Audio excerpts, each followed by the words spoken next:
Grazie. Allora fate un applauso a me di incoraggiamento, visto che non c'è la Barbara. Grazie. Mi chiamo Francesca e credo nell'amore. Ho 10 anni, sono caruccia, dai, e mi piace tantissimo la ricissima Candy.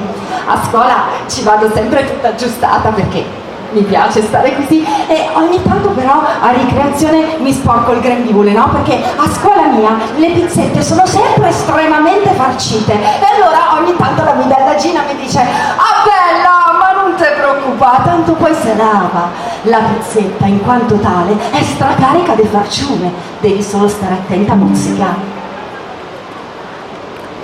Mi chiamo Francesca e credo nell'amore. Ho 16 anni e ad una festa ho conosciuto uno. È un incrocio tra Simon Le Bon e l'operaio che ha fatto il controsoffitto di casa mia.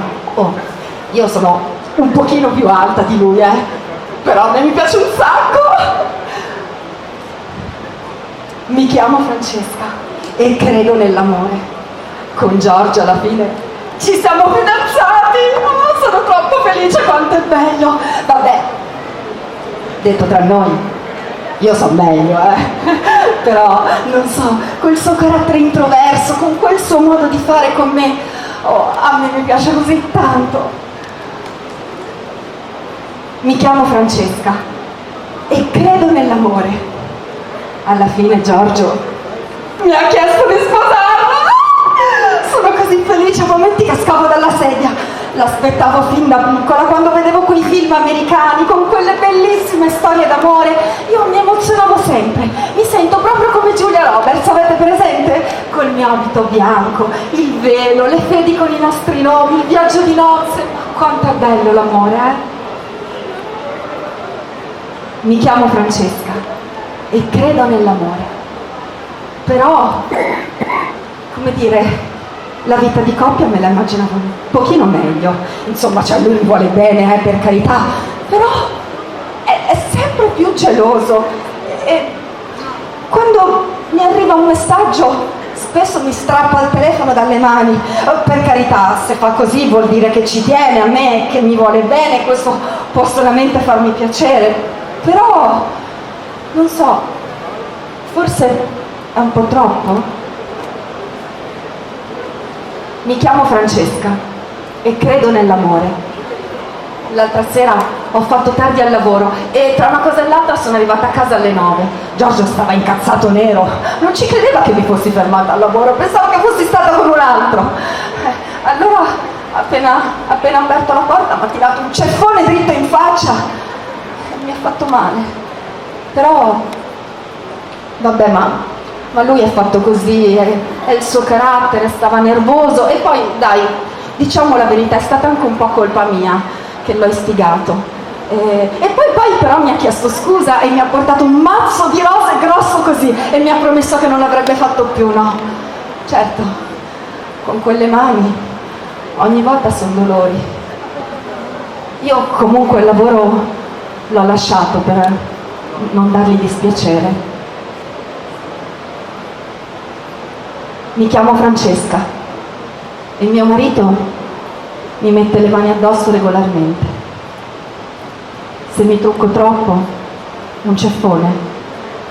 Se mi vesto bene, un ceffone. Anche se lo faccio per lui. La mattina spero sempre che non si svegli storto perché sennò sono dolori. Non me l'ero immaginato così.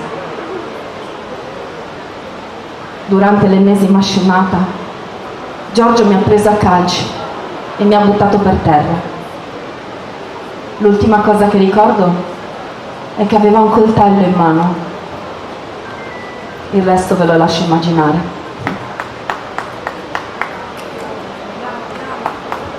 Mi chiamo Francesca, ho 25 anni e li avrò per sempre.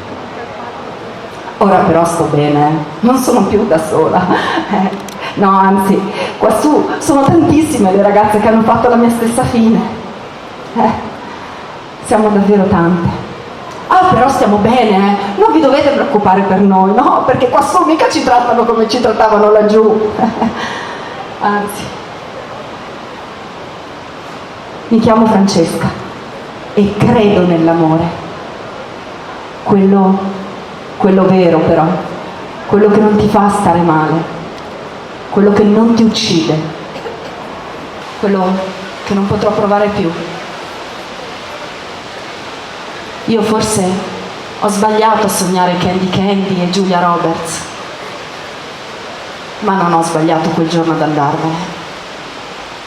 E non è colpa mia. Non è colpa mia. Mi chiamo Francesca e credo nell'amore.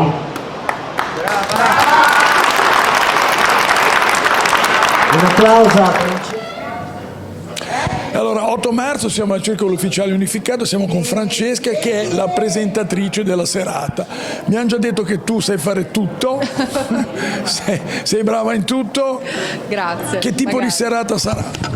Guarda, sarà una serata in cui parleremo anche questa sera di donne, come ovviamente come abbiamo fatto in questa giornata, al diritto ad essere donna, e mentre oggi abbiamo visto diversi artisti, questa sera vedremo sempre degli artisti ma in un'altra forma, infatti ci saranno diverse sfilate di moda. La moda, cosa ci sarà? Come posso dire, cose serie, cose un po' più primaverili, cose estive? Allora, sicuramente stiamo Puoi andando già svelare verso... qualcosa? Esatto, non voglio spoilerare troppo, stiamo andando verso la primavera, quindi chiaramente qualcosa di un po' più fresco vedremo.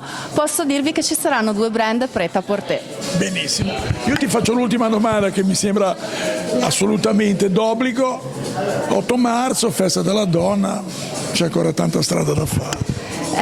Purtroppo sì, infatti Wall of Dolls si occupa proprio di questo, è un piccolo impegno che invita ognuno di noi a prendersi una piccola responsabilità per dire basta, perché è veramente arrivato il momento di dire basta, voltiamo pagina e ognuno di noi si deve prendere questa responsabilità, questo impegno di andare verso un futuro migliore. Ecco, vedi che sai far tutto. Ti ringrazio. Grazie a voi, grazie. Ciao.